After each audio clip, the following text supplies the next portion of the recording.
This might be my most important video yet. Could Bigfoot be real? Let's lock in.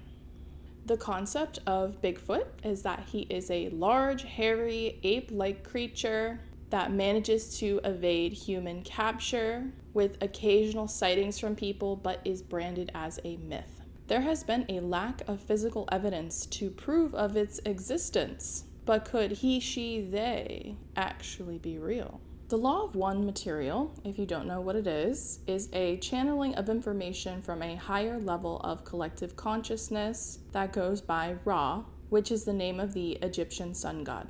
The extent of this channeling covers a variety of topics. And I typically say that even if you don't believe in channeling information from beings or higher realms, the information discussed in the channelings is very interesting and thought-provoking. And they do actually talk about Bigfoot in a few of the sessions. I do not strongly agree nor disagree with what they say, but I think it's a good discourse, and I am open-minded. Ra says that there are technically 3 different types of species of Bigfoot on the planet. 2 of them being physical forms or races of Bigfoot, and the third being a thought form, which is a manifestation created by thought. This means that enough people collectively have put a lot of thought and energy into the existence and presence of a Bigfoot, and this manifested a reality in which this species exists. There is only a small group of this species that exists, according to Ra. The first race of Bigfoot are reincarnated souls or beings that are working through their karma from their past incarnation on the planet Maldak. Maldak was a planet that existed near the asteroid belt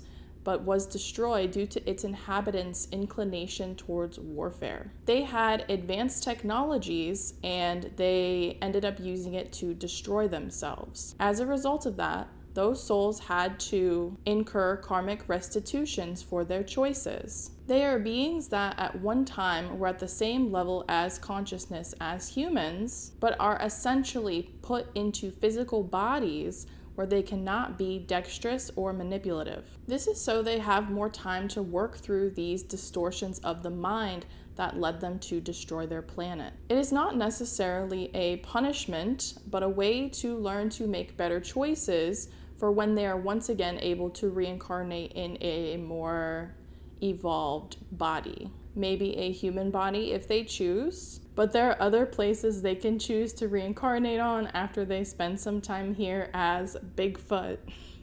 Most of the beings who were here from Maldak have cleared their karma, but a few do remain. These beings dwell in deep underground passageways. The second race of Bigfoot are beings that dwell here in uninhabited deep forest all over the planet, and they are actually a backup gene pool in case we go to nuclear war. They are specifically engineered vessels, as their body complexes are greatly able to withstand the rigors of radiation that the human body cannot. The second race is more scarce and are very able to escape detection. They have more self-awareness and awareness of other beings and humans because they have a past life history of technological understanding. This race is the Bigfoot sightings that report having glowing eyes. The first race has less self-awareness, as they are here serving different purposes. The questioner who was doing these sessions, the Law of One sessions, they did ask Ra, why hasn't there been any Bigfoot remains found if Bigfoot entities have died on the surface? The response was, exploration of the caves which underlie some of the western coastal mountain regions of your continent will one day offer such remains.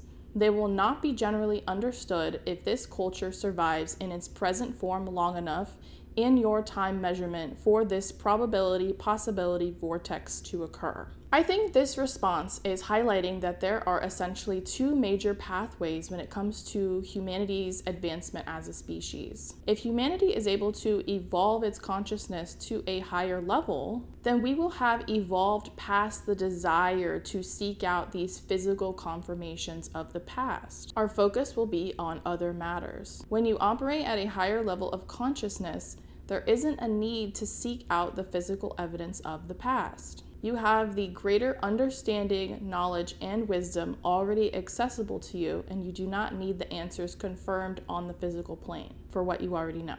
We are living in a 3D reality structure, and when you evolve to higher levels of consciousness, you are not bound to the same physical laws and structures as we are here presently. If our culture survives in its present form and does not evolve to higher consciousness, then humanity will face major destruction, population decline, or extinction due to major carelessness of people in power. If humanity does still have people around by the time that the remains of Bigfoot can be found, then they're not going to understand them because there would have been a major setback in technological evolution. There may not even be a recorded or available history of what Bigfoot was, or there would not be information about how to properly analyze remains and interpret them. If there is only a limited amount of people left on the planet, then humanity's main focus will return to survival and not furthering knowledge. That's all I have for you today. Thank you for watching. My name is Lily, and I will leave you with